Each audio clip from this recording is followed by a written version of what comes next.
একটা কাপড় ছিল আমার, একটা কোলবালিশের কভার নাই, তো ভাবলাম এই কাপড়টা সেম কাপড়, শুধু কালার একটু হালকা পাতলা আছে, তো এটা বোঝা যাবে না, এটা নিচের দিকে দিলে হবে। আর এটা বোঝা অ্যাকচুয়ালি সেভাবে যাবেও না, হঠাৎ করে কেউ বুঝবে না ওটা ভালো করে দেখলে না দেখা পর্যন্ত। যাই হোক, কাপড়টা যথেষ্ট আছে। জামা কাপড় বানাতে আম্মু এনেছিল, আমি বানিয়েছিলাম, শর্ট কামিজ বানিয়েছিলাম, তো আমার কিছু বাড়তি কাপড় ছিল এই কাপড়টা দিয়ে। তো এখন ভাবলাম যে কভারটা বানিয়ে নিই, এবং কভারটা বানানোর জন্য এটা হচ্ছে গোল ইয়েটা কেটে রেখেছি, কেটে একটু করেছি, পানি দিয়ে ধুয়ে নিয়ে এসে একটু শুকাইলাম, কারণ এটা কোঁকড়ায় গিয়েছিল।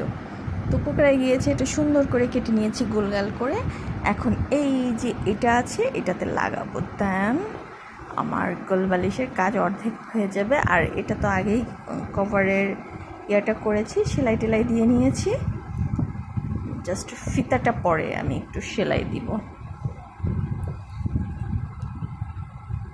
তো এটাতে এভাবে তো দেখানো যায় না, তার কারণ হচ্ছে আমি যখনই সেলাই করব, আমার এইটা হচ্ছে এই যে এখানে আমি রেখেছি, সেলাই করতে গেলে এটা কাঁপাকাঁপি হবে, কারণ আমি ওইভাবে রাখতে পারছি না, কাঁপাকাঁপি হলে ভিডিওর সৌন্দর্য নষ্ট হয়ে যায়। দেন এভাবে আমি এই জন্য বললাম, এই যে আমি রেখেছি, এগুলো দিয়ে আমি কাজ করছি, যদিও আমি মেশিনে এটা রেখেছিলাম, কিন্তু কোনো কাজ হয় না। আর আমার ঘর আজকে এই টুকরা খুঁজতে গিয়ে আমি সমস্ত টুকরা, আমার 2009 সাল থেকে যত কাপড় চোপড় বানানো হয়েছে সমস্ত টুকরাগুলো আমি এই যে বিছানায় এলোমেলো করে নিয়েছি। এখন অনেক রাত, আমি ঘুমোবো কীভাবে? এই যে মানে আমি যত টুকরাগুলো, এটা তো আমার ব্লাউজ ছোট হয়ে গিয়েছিল, তো ব্লাউজটা ঠিক করলাম, বোনের ব্লাউজটাও ঠিক করে নিয়েছি, একটু ছোট হয়ে গিয়েছে, একটু বাড়িয়ে নিয়েছি। তো যাই হোক, যখন দেখলাম যে আমার এই অবস্থা হচ্ছে কাপড় চোপড়ের, দেন আমার তো কিছু করতে হবে।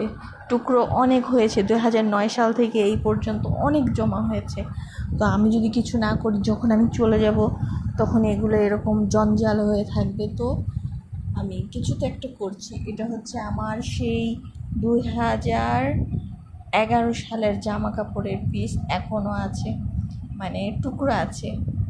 এই যে টুকরোটাকে দিয়ে আমি ভাবছি যে একটা স্কার্ট বানাবো। তো সাইডের যে ফালগুলো বের হয়েছে এই যে স্কার্ট বানানোর জন্য, এখন সেম মানে এই দুটো যাই হোক সেম টুকটাক কাছাকাছি নিয়ে এসেছি, আমি ঠিক করেছি, কিন্তু এখন আরও একটা টুকরো খুঁজছি যে এইটার সেম দিব, কারণ এইগুলো দিলে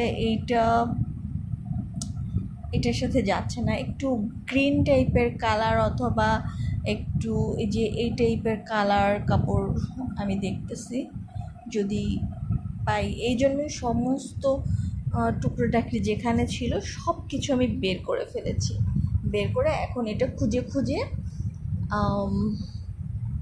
এগুলো করবো। দেন এখনই না, আমার করতে একটু সময় লাগবে, 2-3 দিন তো অবশ্যই লাগবে। তবে আজকে কভারটা বানাচ্ছি, কারণ একটা কাপড় তো অন্তত সরানো হয়ে যাচ্ছে, একটা কাজ করে ফেলেছি, একটা জিনিস তৈরি করে ফেলেছি। আমি এই বালিশের কভারটার জন্য অনেক চিন্তা করতেছিলাম যে আমি কবে বানাবো, কারণ আমার বালিশের কভার নাই। আমি খুব হতাশায় ছিলাম, বালিশটা আমি ঠিকমতো ব্যবহার করতে পারছি না। এই যে বালিশটা আমি ওড়না দিয়ে পেঁচিয়ে রেখেছি, তো এটা ওড়না সুতো কাপড়ের তো ওড়না দিয়ে বানানো অনেক লম্বা হয়ে যায়, আমি ভাবছি যে এটা কাটাকাটি করব না, এই জন্য ওইটা আর কাটিনি, ওইটা জাস্ট প্যাঁচায় রাখছি।